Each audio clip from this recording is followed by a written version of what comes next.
studies. That means over time, in a number of countries. And the conclusion he's reached now, in an article that was written in Science Life some years ago, 5, 6 years ago, drew the same conclusion that he had drawn 40 years ago. That money cannot buy happiness. Money cannot buy happiness.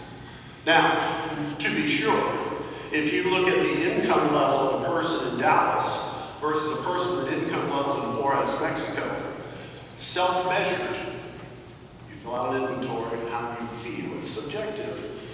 Persons will measure themselves as being more happy in the United States, in Dallas, than you would in Juarez.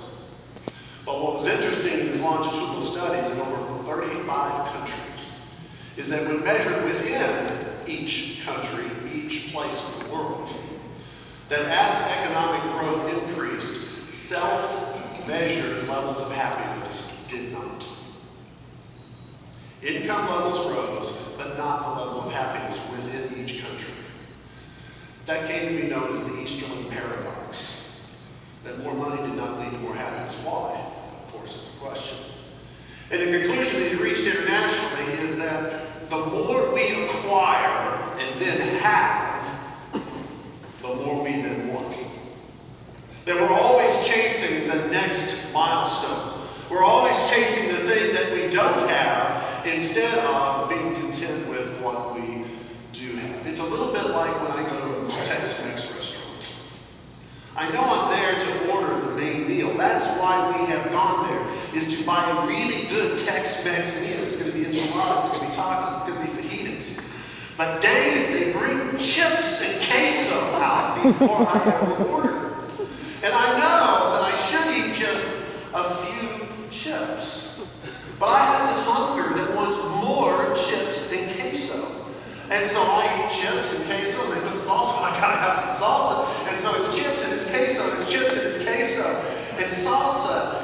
And then by the time I get done with the enchilada, the beans, and the rice, I don't feel so good. And I've never learned that lesson because I do it every time I have. I'm pretty sure that if Paul had been to his favorite Tex-Mex restaurant, Ephesus, or Corinth, he would have said that the love of chips is the source of all kinds of evil. I think he might have said that some had wandered away from the main menu and pierced themselves with many pains. The difference between having and being, because finally it's not about the chips, and it's finally not about the money. Those things are value neutral. It's how much we want, and what we'll do to have, that will steal our hunger for God. You see, Paul agreed with the early first century moralists, the Greek philosophers, who said that no amount of having can increase the amount of our being. That the more you have cannot increase how much of who you are. That really the only thing that can increase a sense of self-worth, the only thing that can increase a sense of positive self-regard are the fruits of the Spirit. The gift of God who has created each one of us and said that you are infinitely valuable in my heart. I created you. So that when we come before God, just as I am, we can be confirmed, regardless of socioeconomic level, regardless of income, that just as I am infinitely valuable because I was created and loved by a God who is I am. Too often we fill ourselves with chips. We fill ourselves with queso and salsa and things that don't last instead of the things that do. What are we as a sometimes bloated body of Christ, overstuffed at El Phoenix to do? Fight the good fight, Timothy. Fight the good fight, church. Fight the good fight for gentleness endurance, love, faithfulness, generosity of word. Of these you will never find indigestion.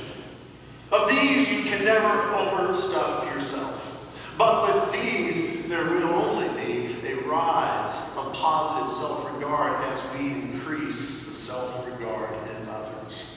Because we have connected with them in meaningful and significant ways that is life-giving. It's not easy to do, though, because we are a people that are distracted by so very much. To stay on the food thing for just a moment, a few examples of where we live in tension as a faithful but grounded people in this world. How many average times a week do you think a Dallasite, Dallas area, DFW, how many times a week do you think the average person pays for a meal out? Doesn't save the money that comes with fixing it at home, but eats out. How many times would you guess? Anybody? Per week? Once? Twice? 5? 7? Yeah, you have to count Wendy's. Every meal. Yeah, Dallasites eats 3 to 4 times a week, eating out. Dallas also has the highest average cost for medical care per person in the United States. I think there's a correlation. We have more restaurants per capita in Dallas than any city in the United States, including New York, Chicago, Los Angeles. We eat recreationally here. Did I tell you that we have the highest medical cost per person in the United States? I think there's a correlation. It is a study that came out recently that said students spend an average of 11 hours a day on screens of one kind or another. That does not count the necessary screen time used by your teachers in school. And a lot of us are very far behind. I'm not sure